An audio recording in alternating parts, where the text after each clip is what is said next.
and this game was played in 2013 in an online chess tournament. And you're never gonna guess the players. With the white pieces, we have Teimour, Radjabov.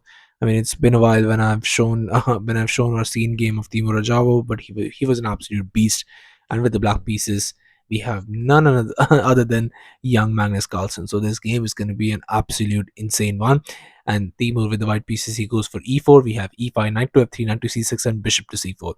And here in this position, bishop to c5 was played. But now Teimour Radjabov with the white pieces goes for the Evans Gambit. He goes for b4. And this game is going to be an absolute banger because here bishop captures was played by Magnus, but just c3. We have bishop to a5, d4, striking in the center immediately. E captures, but just castles. And here queen to f6 was played. And I think it was a very critical moment for Magnus because he was supposed to play this knight to f6.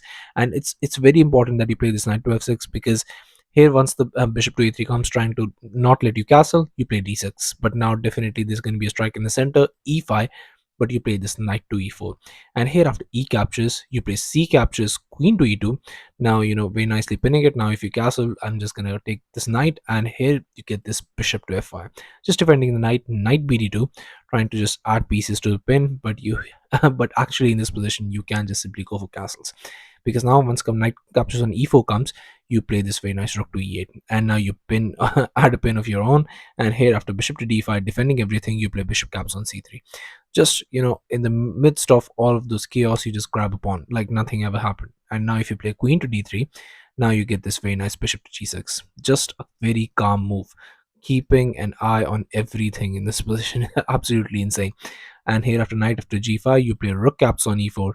A very nice sacrifice because here after knight captures, you play queen to a5, attacking the bishop, and there is no good way to save the bishop. You cannot do anything in this position. If you give it up, it's the best move.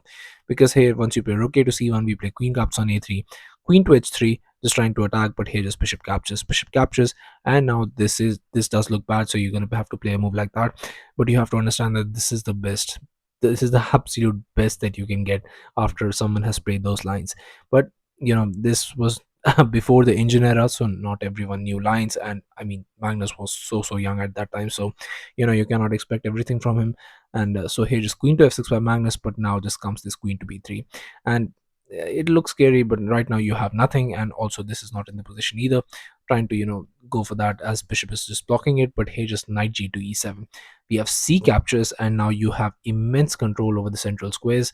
And black is going to have a very rough time trying to go over this game because here just castles, but now just e5 attacking the queen, queen to g6, bishop to d3 attacking the queen, queen to h5, but now just going for this bishop to f4, just developing. And here we have bishop to b6, now just putting some pressure on that pawn. But in this position, the best move is you have to go for this knight to c3, because once this knight captures comes, you play knight captures, bishop captures, but after rook f2 e1, you have this bishop caps on c3, queen captures, and a very nice knight to d5, just forking both of the queen and the bishop. But here once you move, the queen captures, and you get this position where after black will have an isolated pawn. All of white's pieces are going to be developed. Black is going to take some time to develop, so white is going to be a little bit better. But you have to understand that uh, I think in Teimour Rajav's hands, he might just be winning this, and it's just a hunch. But here after bishop to b6, knight bd2 was played, and now it comes knight to g6, and Magnus's position is absolutely fine. There's no issues in the position. But here after bishop to g3 and knight caps on d4 was played, knight captures, bishop captures, here just rook a to e1, knight captures on e5, and here just bishop to b1 was played, just keeping all the tension in the position, not trading more pieces, not allowing black to trade more pieces, because your pieces are much more active. And unfortunately for Teimour Rajava in this position, that he's actually worse in this position. So I'm going to ask you to pause the video and try and find out the only move in this position that wins the game for Magnus while I give you a couple of seconds. So congratulations to everyone who's able to find this move, and the move is a beautiful move. I mean, I don't think anyone other than any engine is going to find this move. It is this queen to h6. The idea being that once you play queen back to d1, because there is no active move, and now you have to get get out of the way, because here just comes d6, and now here just rook to e4. After bishop to g4 attacking the queen, knight to f3, but just c5, and I mean it's just very impossible to do anything with the structure. We have rook caps on g4, but now comes this first bishop caps on f2, rook captures, and knight caps on g4, attacking the rook moves. We have b6, and the structure is just very solid. I mean, it's impossible to do anything. You're just having some pressure there as well. Your pieces are absolutely absolutely almost gone, and you're done the exchange as well. I mean, you do have two pieces for the rook, but you know, it's just not going to be enough. And Magnus's pieces, Magnus has insane amount of pawns. I mean, the position is going to be losing very fast. But here, after bishop to b1, here d6 was played by Magnus, but now it's a completely different story, because now we have rook to e4, same idea, but now you have to understand that black queen is looking very ugly on that square, and it does not have any good moves.